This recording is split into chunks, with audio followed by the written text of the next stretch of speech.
Welcome to episode 2 of Geek in the Garden. Now, if you watched the first episode, thank you. And if you're here for the second one, I must be doing something right.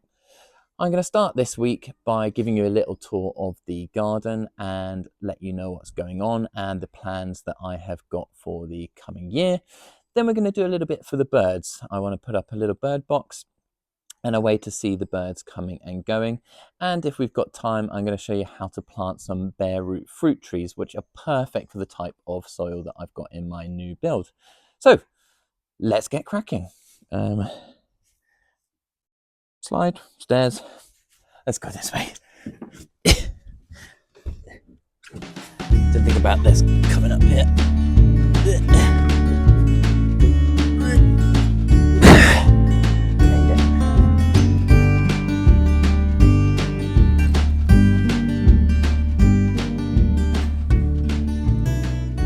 This is the area that I created to grow some fruits and vegetables. Now, I think it's really important for any garden just to grow some fruits and vegetables, just to have a bit more diversity in the garden. And I always think it's great to be able to eat your own produce.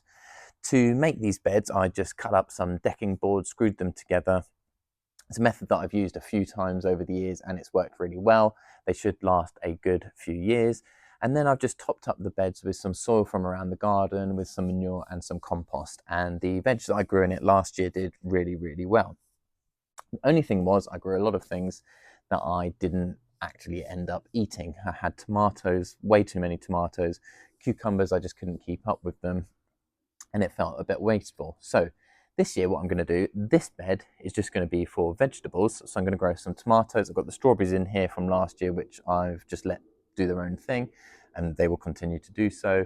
I'll probably grow some cucumbers up the arch again, and I really like edamame beans, so we're going to put some edamame back up this, which we will sort of redo. Now in this bed this year, I'm just going to use for some cut flowers. Last year, I didn't grow any dahlias in the garden. Controversial, I know, but that's because my soil doesn't really allow it. It's still really boggy, and to put dahlias in the ground, they would probably just rot and wouldn't do too well. In these beds, however, the soil is much better at draining because it's not in the sort of heavy clay. So I thought, let's get some dahlias back in the garden, but why not? Let's just create a whole dahlia bed in these raised beds. So I'm really excited about that this year. Firstly, I'm not going to attempt to climb back into the kids' playhouse, but this area is for my two little boys. When I first made the garden, this area was pretty much a dumping ground for the first 18 months, and I was very kindly gifted this tree house by Backyard Discovery. If you haven't had a look, check them out. They've got some amazing products on there. So this area, obviously, we've got the tree house. I've added a few plants just because they need it. And then the only other things that I'm going to do in this area is create a little sand pit and hopefully a bit of an outdoor mud kitchen for the boys to play in too.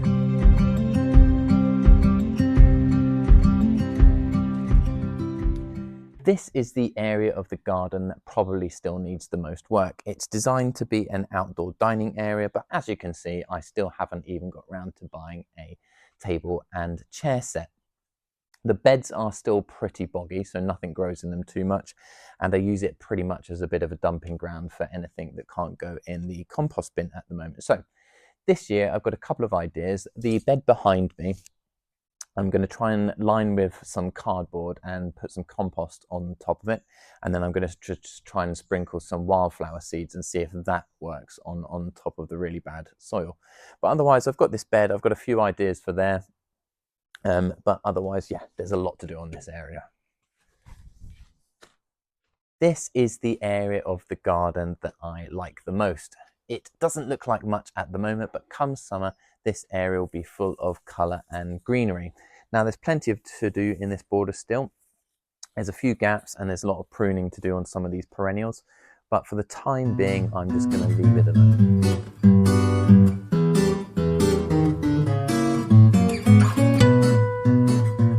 Now, it's coming up to nesting season, and it's really important that you look after the wildlife in your garden. Now, one of the ways that I'm going to do that is put up a little nesting box for the birds. And it's really easy. This one's just got a little hook on the back. And all I'm going to do is use a decking screw. That way I know that the screw is not going to rust. And I'm just going to pop it in the arch up here.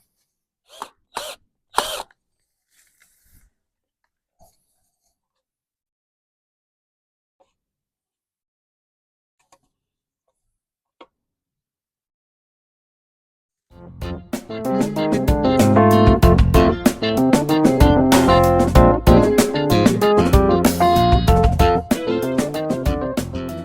is a bare root tree. Now, I know what you're thinking. Anthony, you said you were going to do a tutorial on how to plant bare root trees. Well, I did that over the weekend and I had some audio syncing issues. So here we are doing it for a third time. Now, a bare root tree means basically just that the roots are bare and not in a pot.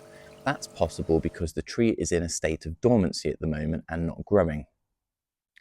So with bare root trees, you can get these pretty cheaply. I got 2 from B&M for the price of £12, so a lot cheaper than the ones that you would find already in a pot. Now I've gone for 2 fruit trees because I need some trees for the garden, and I like the idea of my 2 little boys being able to pick some fruits later on in the year, perhaps next year. So to plant the bare root tree, you need to dig a hole that's just ever so slightly deeper than the length of the roots. And because of the type of soil that I've got, I'm going to dig a slightly bigger hole than I need around it, just so I can fill that up with some compost and improve the soil to give the tree a better chance. I've got really thick clay soil. You can scrunch it up into a ball in your hands and almost make pottery with it. So when we've got the tree in the hole, we're just going to add some fresh compost in there and lightly compress it so that there's not just too much air around the roots. Once we've done that, we're just going to heal that around the plant to make sure it's nice and sturdy. And with a tree this size, you can probably get away without staking it. My garden, there's not too much wind, so I don't think there's much risk of it going to fall over. So there we are. That's how you plant some bare root trees.